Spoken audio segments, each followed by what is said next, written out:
I remember getting a call from a 13-year-old boy whose father had lost his job and his mom wasn't working, and there was so much stress in the family, and he had turned to us because he felt he couldn't talk to his mom about this. His dad was always angry at this point in time because he was home not knowing what to do,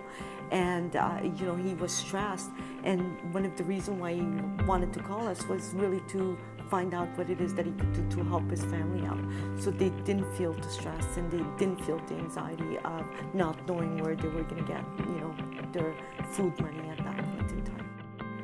You know, one of the calls that sticks with me the most, I got it once at about 4 a.m. and it was this young man who was just sobbing on the line, and he told me he had had enough, that he couldn't take anymore, and he was stuck in this pit and he was sick of just crawling and clawing his way out, and I told him I wasn't going anywhere.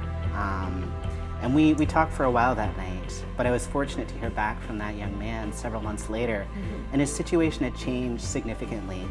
Not necessarily because of that call, but that call gave him what he needed to be able to go and take the next step, which was to get the help in his community, more long-term help. But that call always sticks with me because I know that that day I helped save a life. The calls that are always really touching is calls about bullying, because I know that those kids are suffering, they have a lot of distress, and usually it's always in silent, nobody knows or they don't talk. But what is also touching is when a kid or a youth calls because his friend is being bullied, and those kids are also suffering because they feel powerless. They know it's not okay, they know they should get involved, they want to help their friends, but they don't know how to.